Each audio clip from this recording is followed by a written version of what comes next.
Assalamualaikum warahmatullahi wabarakatuh. Bagaimana kabar anak-anakku sekalian? Berjumpa lagi dengan saya Pak Zainal Arifin, pengampu mapel PKWU Rekayasa kelas 11 semester 1. Saya harapkan kalian dan kita semua dalam keadaan sehat walafiat, tidak kurang suatu apapun, dan tetap dalam lindungan Allah Subhanahu wa taala. Amin amin ya rabbal alamin. Di pertemuan kita yang lalu, kita sudah membahas tentang pengantar prakarya rekayasa sistem teknik ya. Dari definisi sistem teknik ya, sistem itu apa, teknik itu apa, ciri-ciri sistem, peralatan-peralatan sistem teknik ya, peralatan sistem teknik yang menggunakan otomatis dan seterusnya sudah kita bahas. Selanjutnya kita akan membahas berbagai tahapan perencanaan dalam usaha rekayasa sistem teknik. Jadi selalu diawali ya, prakarya rekayasa ini selalu yang pertama langkahnya adalah perencanaan. Saya harapkan semua juga mengawali langkah dalam pekerjaan kita itu selalu diawali dengan perencanaan yang matang. Apalagi wirausaha ini adalah sesuatu hal yang sangat penting sekali, sangat vital dalam kehidupan kita. Maka dalam berwirausaha hendaknya diawali dengan perencanaan yang matang. Nah, pada pertemuan kita kali ini kita akan membahas beberapa tema pokok. Yang pertama adalah action loop ya. Yang kedua adalah tahapan perencanaan sistem teknik. Kemudian yang ketiga tahapan perencanaan kewirausahaan. Jadi yang pertama tahapan action loop ya, action loop. Kemudian tahapan perencanaan sistem teknik dan tahapan perencanaan kewirausahaan. Kalau di sini perencanaan sistem teknik, yang ini adalah perencanaan kewirausahaan.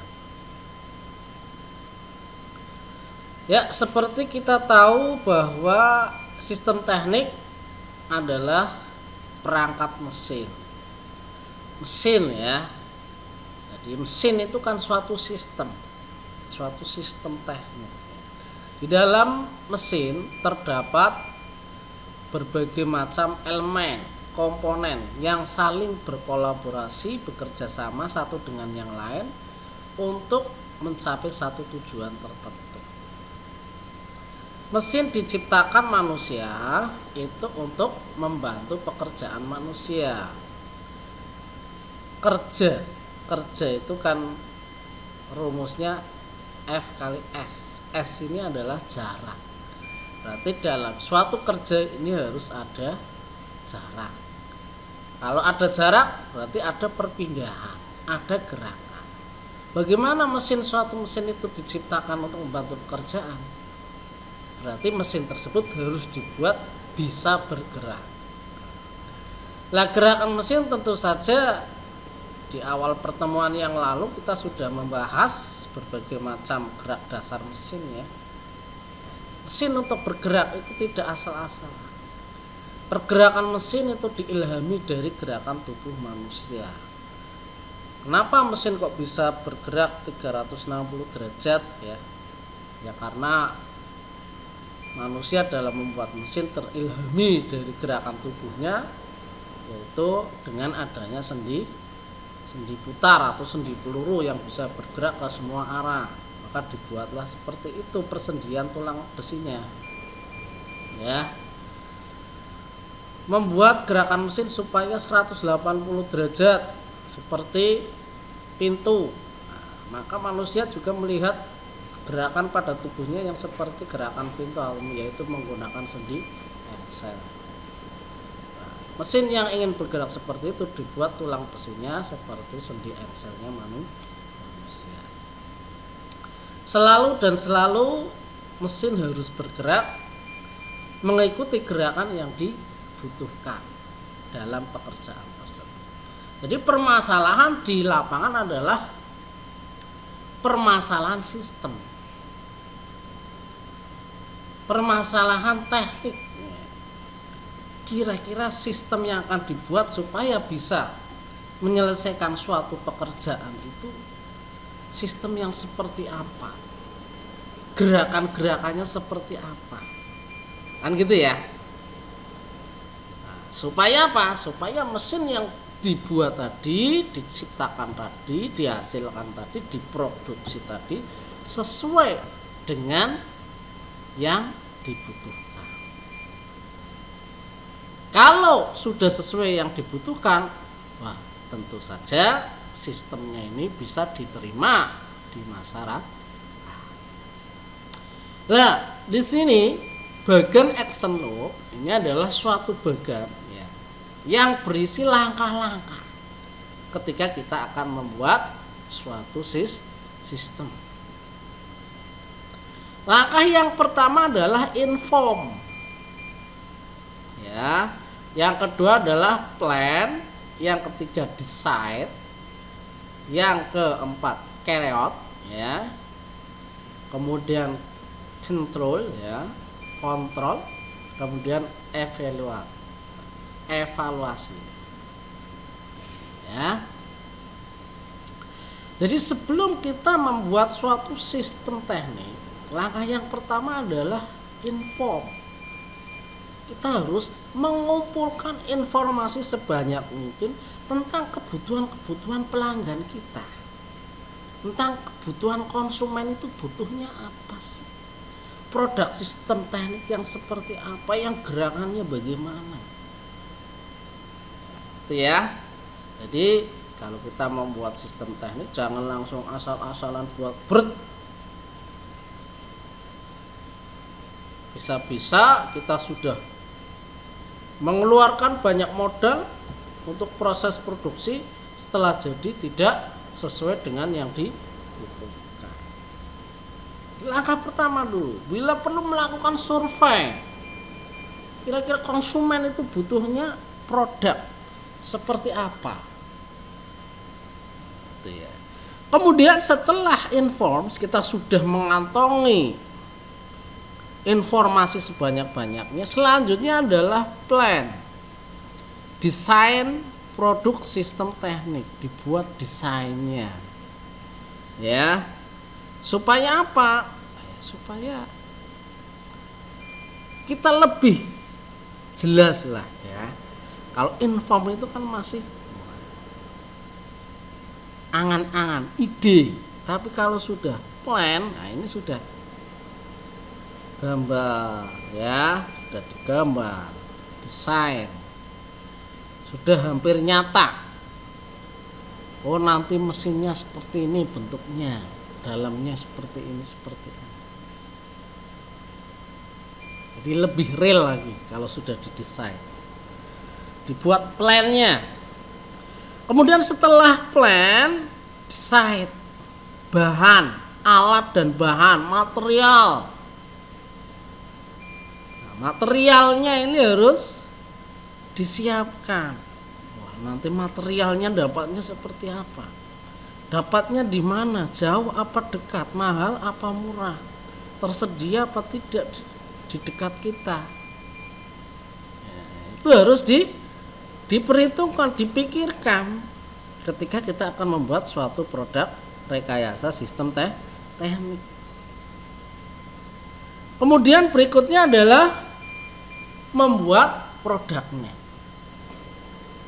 Ide sudah ada, desainnya ada, alat dan bahannya sudah ada, sudah tinggal membuat produk sistem teknik tersebut. dan diharapkan produk tadi sesuai dengan yang dibutuhkan oleh pelanggan ataupun konsumen.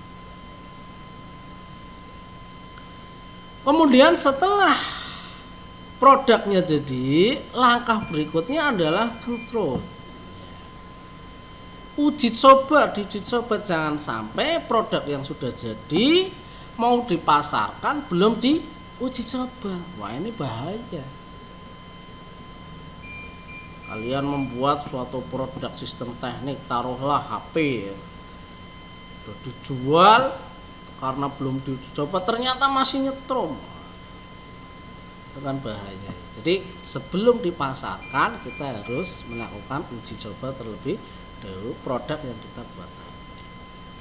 Kemudian selanjutnya adalah evaluasi.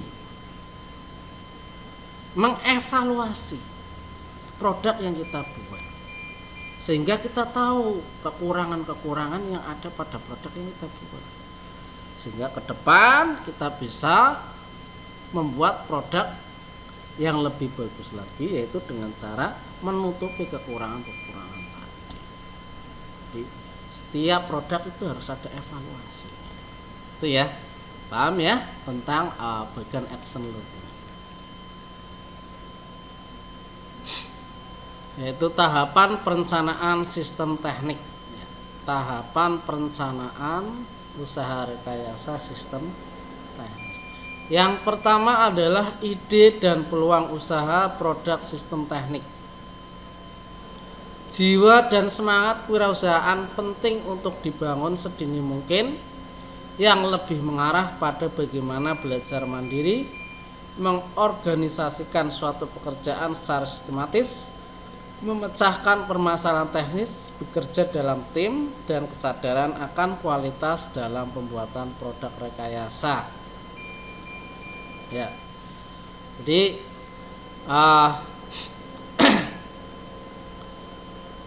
Pak Senal sering mengatakan bahwa belajar PKWU itu mudah, yang sulit adalah membangun jiwa wirausaha.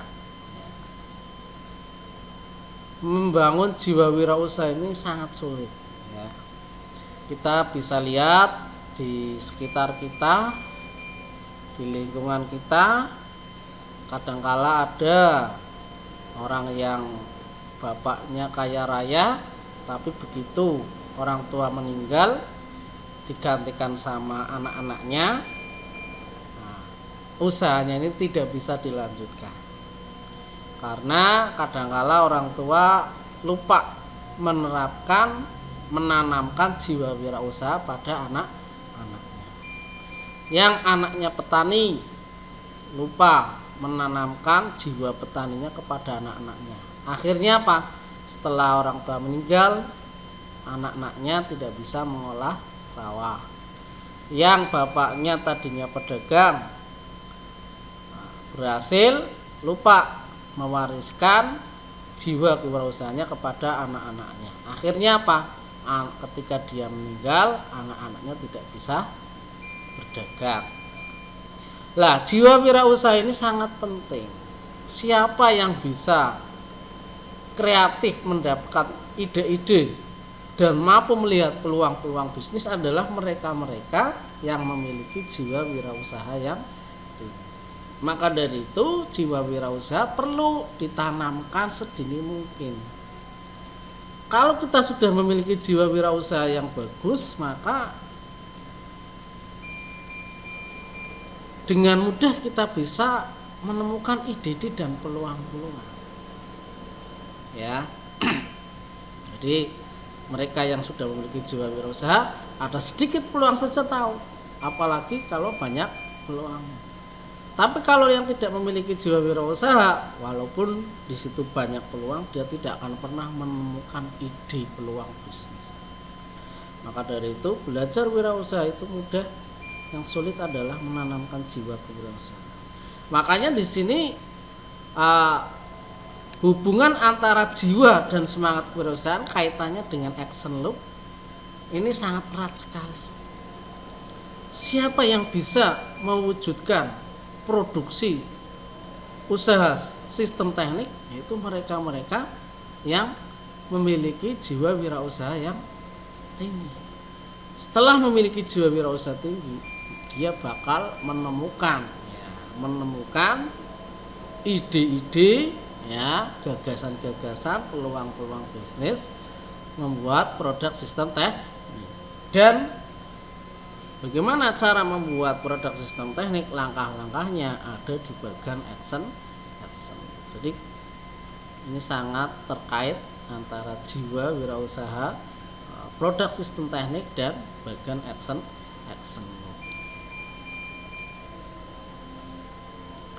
Kemudian tahapan perencanaan yang kedua, tadi yang pertama adalah ide dan peluang usaha. Yang kedua adalah sistem sumber daya yang dibutuhkan. Di sini terkenal dengan istilah 6M Ada man, money, material, mesin, method, dan market. Ini adalah sumber daya yang perlu dilihat ketika kita membuat perencanaan usaha rekayasa sistem teknik. Ide sudah kita dapatkan. Selanjutnya apa? Kita harus melihat sumber daya yang ada. Yang pertama adalah manusianya. Kita bisa melihat diri kita sendiri ataupun tenaga kerja yang ada di sekitar kita. Kira-kira memungkinkan enggak? Kita, saya, kalian punya enggak kemampuan, skill, kompetensi dari bidang usaha yang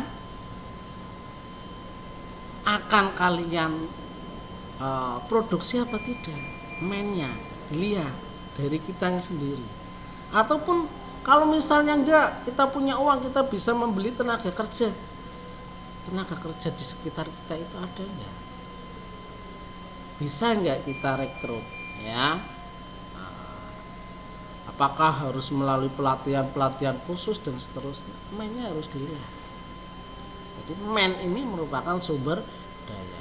Berbahagialah bagi kalian yang sudah memiliki kemampuan, berbagai macam keterampilan.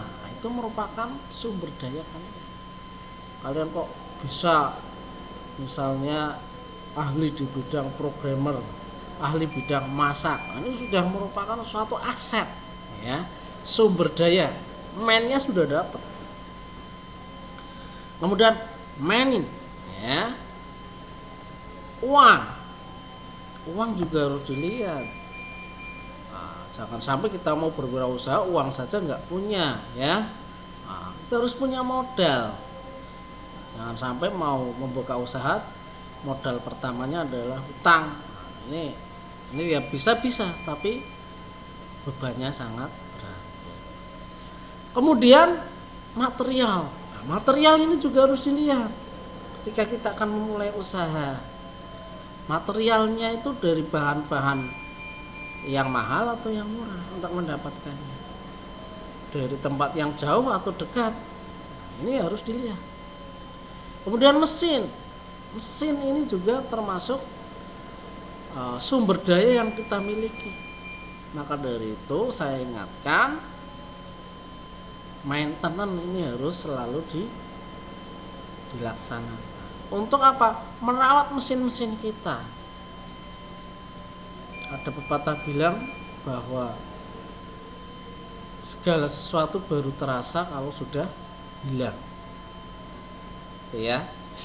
Maka dari itu rawatlah apa yang sudah kita miliki, karena itu adalah aset kita. Termasuk mesin itu adalah aset kita. Kalau sudah tiada baru terasa.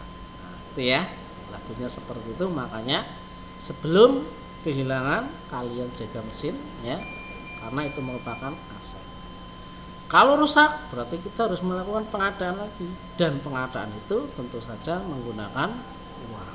Berarti harus keluar uang. Kemudian metode atau manajemen ini juga merupakan suatu aset. mainnya sudah bagus, uangnya ada, tapi manajemennya kurang bagus. Nah, ini juga nanti bisa merusak daripada sistem yang ada di suatu perusahaan atau suatu usaha. Kemudian market. Market ini merupakan sumber daya juga yang harus kita jaga. Pelanggan, konsumen, ya. Nah, ini harus dijaga. Kalau marketnya bagus, market ini kan ujung tombak daripada usaha kita ya. Kalau permintaannya banyak, wah, laku keras, nah, kita bisa dapat untung yang banyak. Ini adalah sumber daya yang harus kita perhatikan, kita lihat, kita jaga selama kita mau berusaha, berwirausaha. Kemudian tahapan yang ketiga adalah administrasi usaha.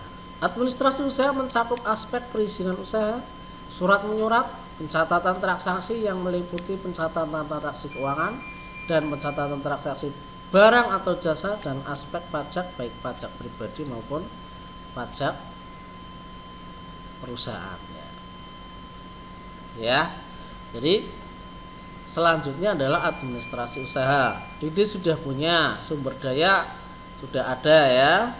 Selanjutnya adalah perizinan, ya, administrasi segala macam administrasi ya. Ada perpajakan, ada surat menyurat, pencatatan evaluasi dan pencatatan transaksi ya, dan macam-macam ya administrasi. Jadi perusahaan yang bagus, perusahaan yang sehat ini bisa dilihat dari administrasinya. Jangan sampai kita suka berwirausaha dengan memiliki usaha yang tidak memiliki izin atau bodong ya istilahnya ya. Usaha bodong itu jangan suka itu ya. Seperti contoh kecil saja, kalau kita naik motor kita motor bodong, tidak ada surat-suratnya, bagaimana? Lihat polisi tidur saja sudah ketakutan ya. Nah, maka dari itu administrasi usaha masuk dalam tahapan perencanaan sistem teknik. Jadi kalau mau mulai wirausaha, administrasinya juga harus bagus, harus disiapkan. Kemudian selanjutnya adalah tahapan tahapan perencanaan sistem teknik berikutnya, yaitu kebutuhan pasar terhadap produk sistem teknik. Nah, ini harus dilihat ya.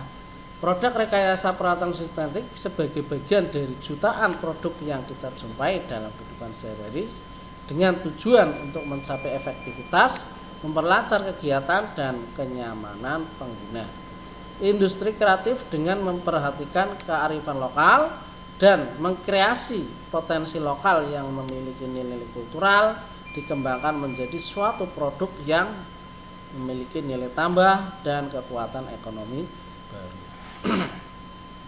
Jadi dalam tahap perencanaan ini kebutuhan pasar juga harus dilihat. Jangan sampai kita membuat suatu produk kita tidak melihat kebutuhan pasar, akhirnya apa? Ya akhirnya tidak laku. Ya. Masyarakat konsumen tidak butuh, kok kita membuat produk untuk apa ya? Nanti kita sudah banyak mengeluarkan dana untuk proses produksi karena tidak ada yang peminatnya, tidak ada yang membelinya. Nah, diharapkan produk-produk yang kita buat nantinya ini ya juga mewakili, juga mengindahkan nilai-nilai kultural ya. Contoh kita sebagai orang timur ya, produk-produknya menyesuaikan dengan ketimuran kita, jangan asal-asalan. Coba kalau kita lihat produk-produk yang sekarang ini ya, nah ini kan sudah kurang mengindahkan lagi kearifan lokal. Misalnya desain motor dulu lurus-lurus, sekarang dibuat jengkrik-jengkrik ya, suaranya dibuat kencang-kencang, masuk ke pemukiman orang bangun semua, orang marah semua. Ini tidak mencerminkan nilai-nilai kultural. Nah, diharapkan suatu saat kalian menjadi seorang wirausahawan ini cobalah buat yang sesuai dengan nilai-nilai kultural kita.